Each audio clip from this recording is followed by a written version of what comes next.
नमस्कार दोस्तों, सभी का स्वागत है चार्ट मोजो की नई वीडियो में। और आज के सेशन के अंदर हमने एक रिवर्सल देखा और काफ़ी शार्प रिवर्सल है।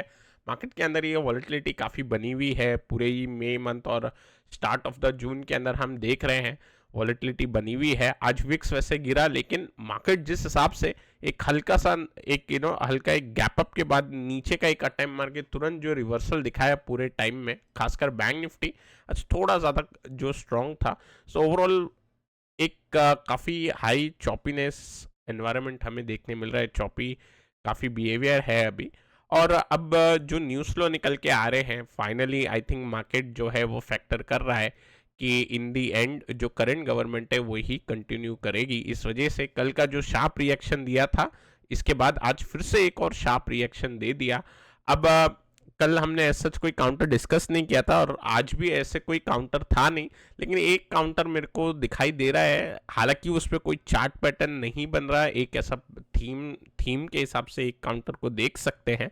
तो एक काउंटर मैं लास्ट में डिस्कस करूंगा जो ऐसा लग रहा है कि एक रिवर्सल एरिया पे है, और अगर मार्केट का थोड़ा साथ मिला तो उसके अंदर थोड़ा अच्छा एक व्यू बन सकता है ऑन दी हायर साइड। अब ओवरऑल मार्केट की बात करें तो कल हमने 22,300 की लेवल की बात की थी।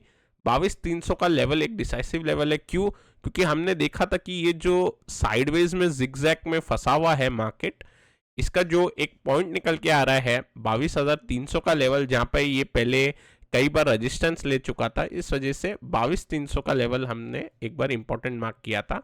22,300 के ऊपर आज मार्केट निकला तो उसके बाद एक अच्छी एक move on the higher side देखने मिली, और इन द एंड मार्केट को हम देख रहे हैं तो 22,620 पे बंद हो गया। अब यहाँ पे दोस्तों अप साइड में और कितना वापस से एक जा सकता है, तो यहाँ पे अगर हम देखें आज का हाई इंपॉर्टेंट बन जाता है और कल निफ्टी की एक्सपायरी है।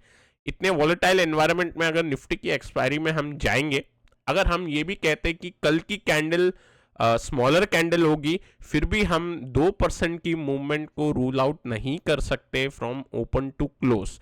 इसका मतलब अगर कल फिर से एक और इनसाइड बार बनता है, जैसे आज एक इनसाइड बार बना ग्रीन वाला जो कि रेड कैंडल के अंदर था,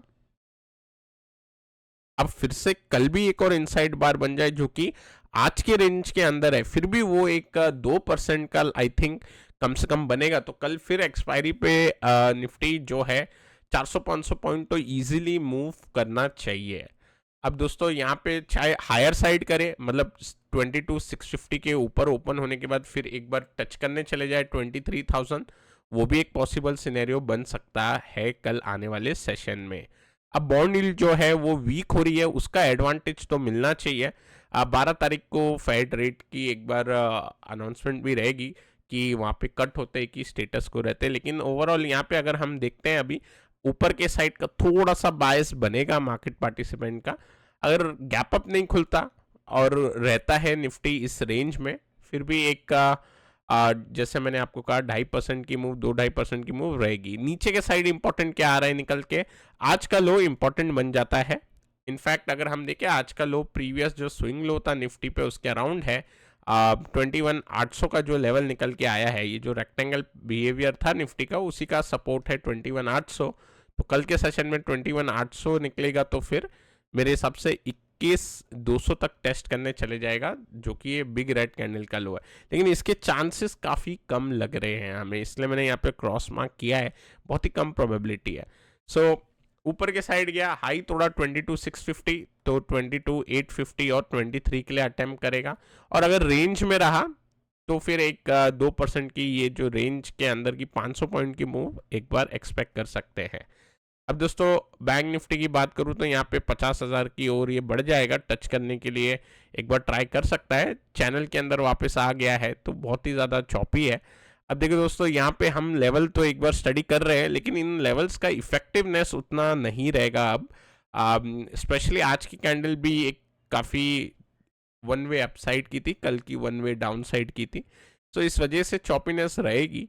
बट ओवरऑल अगर हमको कोई लेवल निकालना ही है बैंक निफ्टी पे, तो आज का हाई को इंपॉर्टेंट मार्क कर लेंगे 49,400 या 49,500 को एज एन इंपॉर्टेंट लेवल देख लेंगे। ये जाने के बाद 50,000 और 50,800 ये दो लेवल के लिए एक बार प्ले कर सकते हैं। नीचे के साइड फिर भी मैं अभी अवॉइड करूंगा, बायस थोड़ा हल्का पॉजिटिव ही रखेंगे। क्योंकि ओवरऑल मार्केट फाइनली डिस्काउंट कर रहा है कि जो करंट गवर्नमेंट है वही कंटिन्यू करेगी। अब देखो अधिकतर क्या होता है, हमने मिड कैप से ये सीखा है कि जब भी एक शार्प रिएक्शन आता है उसके बाद अगर ग्रीन कैंडल बनती है और जो एक शार्प रिएक्शन कैंडल का अगर लो नहीं टूटता है तो धीरे धीरे करके छोटे छोटे बार बन के मिड कैप फाइनली अपना प्रीवियस हाई भी निकाल देता है।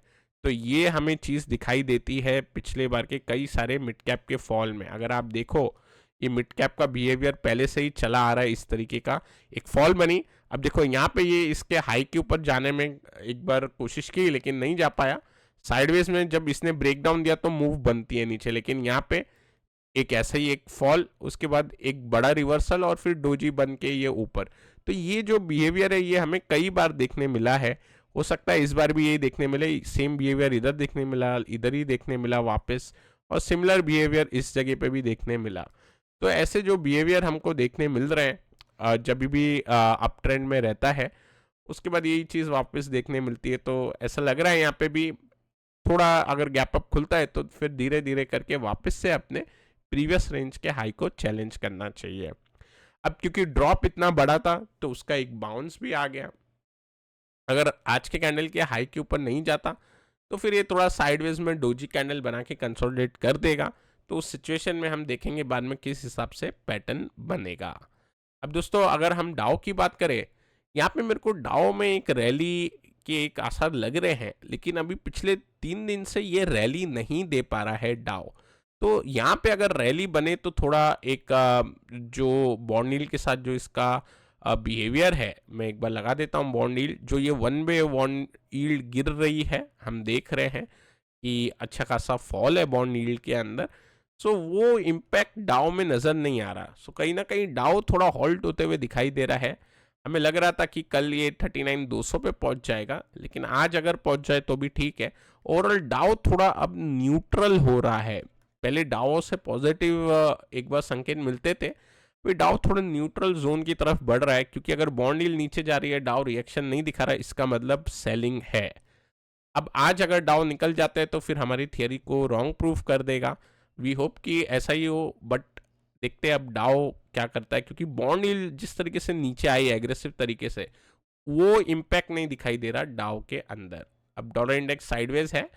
ब्रेंट की अगर हम बात करते तो एक थोड़ा बहुत शांत हुआ है ब्रेंट। अभी यहाँ पे एक अच्छा प्ले बन सकता है दोस्तों। यहाँ पे अगर हम गौर करते तो एक पैटर्न है ये, लेकिन अगर मैं इससे पहले के 2 स्विंग लो को लूँ जैसे और एक ट्रेंड लाइन खींचूँ तो यहाँ पे क्या निकल के आता है 78.8।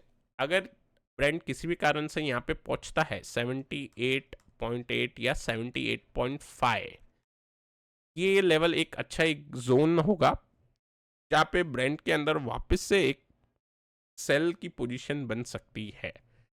या फिर 76 अगर ब्रीच होगा तो फिर जैसा हमने कल डिस्कस किया 75 और 74 की ओर बढ़ जाएगा।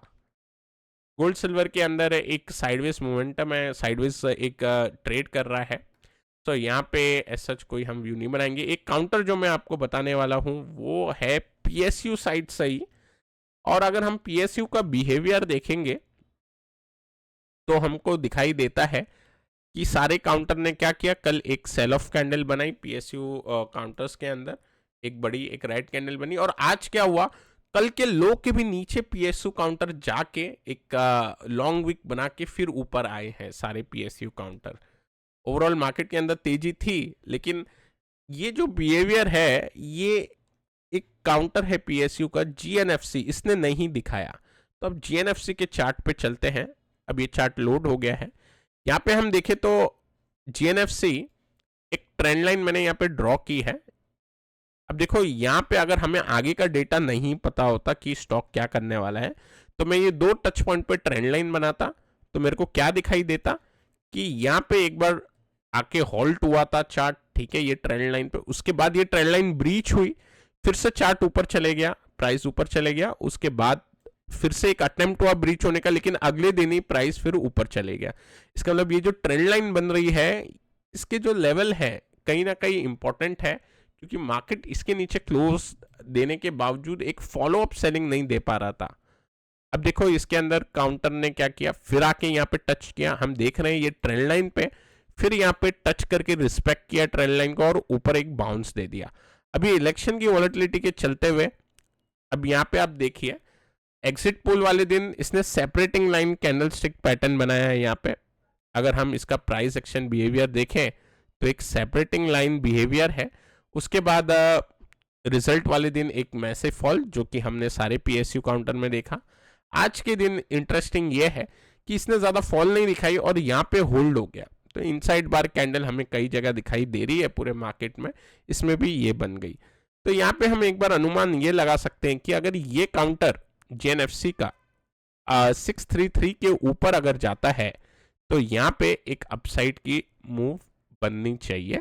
कहाँ तक बन सकती है, तो सबसे पहले 633 अगर ये ब्रीच करेगा तो मेरे हिसाब से इमीडिएटली 650 और फिर उसके बाद मेरे हिसाब से इसका 680 और 690 ये लेवल तक ये ज़रूर एक बार जर्नी अपनी तय करेगा ऑन दी हायर साइड। अब अगर हम देखते हैं तो जो थीम प्ले होता हुआ दिखाई दे रहा है मार्केट में, आज एफएमसीजी के काउंटर्स ऊपर थे एट डी मॉर्निंग। और चंबल फर्टिलाइजर अगर हम बात करें, इसी का जो पीएस है उसने एक 10% का सर्किट लगाया है, तो इसके जो पीएस है उसने भी एक अच्छा काम किया है। तो मेरे हिसाब से ये काउंटर को रेडार पे रखेंगे। और दूसरा कारण क्या था इसको रेडार पे लाने का, कि इसके अंदर जो सपोर्ट है वो भी काफ़ी नियर है। अगर हम देखते हैं तो सपोर्ट जो है वो आपको 595 का क्लोजिंग बेसिस पे एक सपोर्ट मिल जाएगा। ये अगर क्लोजिंग बेसिस में निकल जाता है फिर ये उतना कुछ काम का नहीं रहेगा, लेकिन जब तक ये बना हुआ है मेरे हिसाब से बाकी इसके अगर जो भी कॉम्पिटिटर्स अच्छा करेंगे तो ये भी एक बार अच्छा करना चाहिए। तो दोस्तों एक ही काउंटर पे फिलहाल मेरे को चार्ट स्टडी करनी है, ऐसा इस पर कोई पैटर्न नहीं है ओवरऑल, लेकिन टेक्निकल ये अगर हम देखें इसको और कंपेयर करें बाकी फर्टिलाइजर काउंटर के सामने तो एक बार इसमें एक अच्छा अभी आरआर पे ये बैठा हुआ है। तो दोस्तों ये था जीएनएफसी का चार्ट और ओवरऑल मार्केट में वॉलेटिलिटी बनी हुई है। मैं आज भी वैसे स्किप करने वाला था बट मेरे को लगा कि जीएनएफसी का प्ले थोड़ा इंटरेस्टिंग लग रहा है तो इसके ऊपर एक बार हमने व्यू बनाया।